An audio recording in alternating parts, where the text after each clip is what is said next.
Howdy, my name is Ian Bates. I'm currently a junior trying to get my degree in anthropology and a minor in business. My name is Omar Kodili. I'm a junior at UTSA pursuing a degree in finance. My name is Mason Varner. I'm going for a degree in business and marketing at UTSA. And I'm Brock O'Rourke, and I'm also trying to obtain a degree in marketing here at UTSA.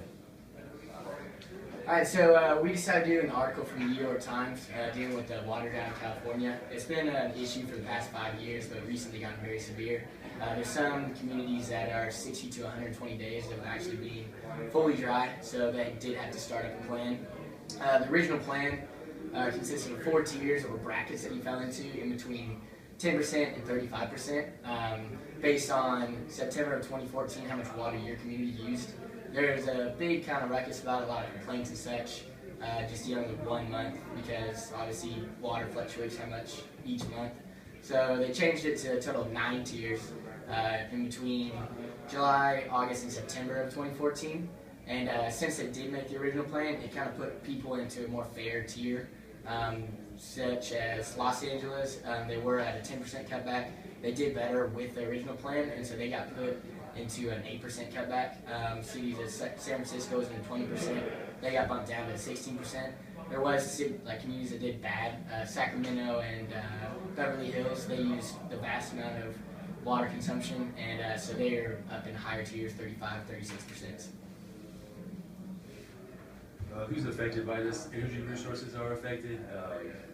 California has about 25% of their energy coming from hydroelectric dams, which is now being minimal down to 10%. And you also have agriculture is being affected. Small towns, farming towns are being diminished by 50% of their population because there's no more jobs in those areas. Central Valley, one of the places was a person, Sean Stevenson, who had to demolish 500 acres of his crops and citrus trees, which is over $100,000.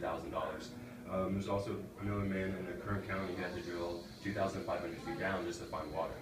Other people being affected are just people in general by produce. So the price of produce is going up, and it's also making it rarer to find certain foods. On top of that, there's over 17,100 people who have lost their jobs in the agriculture field. The gray box matters. Some of the gray box matters are medical marijuana. Is it pushing the boundaries to allocate water away from medical marijuana because of the fact that it's so prominent in the region and so many people use it for medicinal purposes? Some other ones are small towns. Once again, back to small towns. Is it ethical to move water away from all these small towns to have this high amount of job loss? Another one would be tapping into groundwater. Is it ethical to tap into the groundwater? Is that pushing the boundaries between black and white? Because down the line it could have a huge environmental backlash. Another one is fining. People are getting fined, which are causing people to push the boundaries to going and using their neighbor's water. All these things are part of the break. Agriculture is a large part of California's economics. The water shortages places a strain on this. Because of this, they're not able to produce as many crops. Because they're not able to produce as many crops, they're not able to make as many sales, leaving them with not enough income to pay their employees.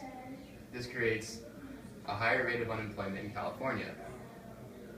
Financially overall, California is hurt by this water shortage.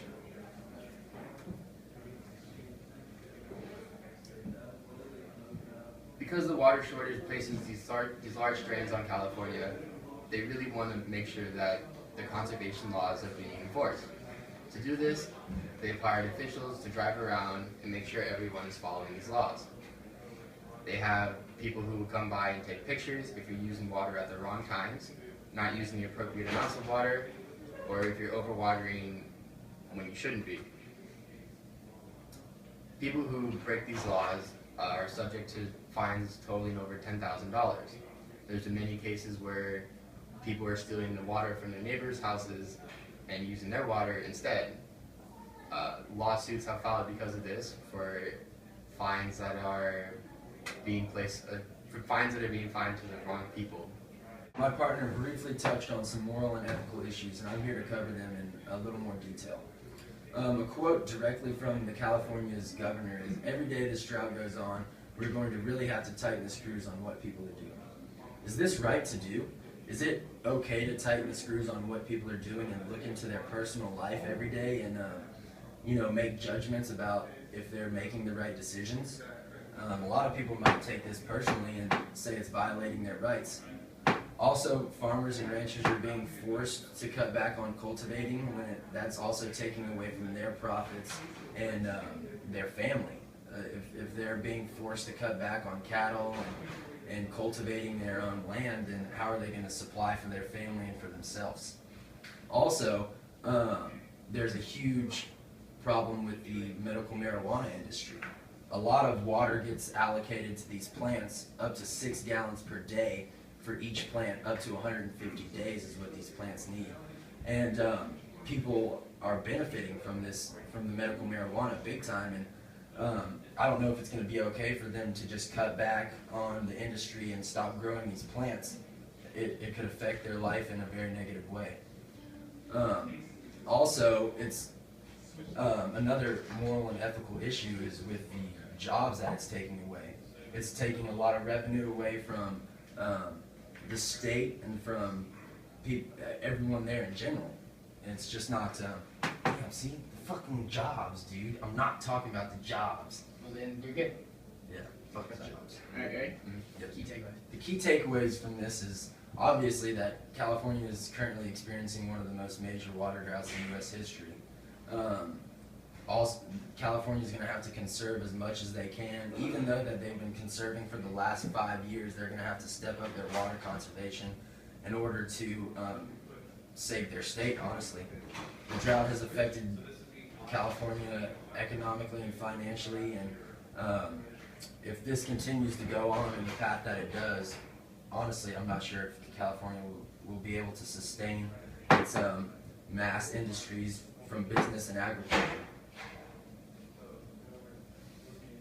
The conclusion, with California experiencing such severe water shortages, an effective way to conserve water is being developed. Although the officials right now say that there's not much they can do besides conserve, they say that in the future they need to hire new officials that know more about this water conservation and can help California stabilize back into, you know, what it used to be. Yeah. Some of the questions that we came up with concerning the drought in California is there a more effective way for California to conserve the water? Can the Senate and House, can they actually come together and come up with conclusions to solve this problem? What do you think would happen if California did run out of water? Do you think the steep penalty for overusage of water is ethically fair? As well as, if you moved to California today, do you think you would be able to adapt to the strict water usage rules? What difficulties would it impose on your current daily routine? Another question is, as a political figure in California, how would you go about addressing the state and water shortages? Thank you very much.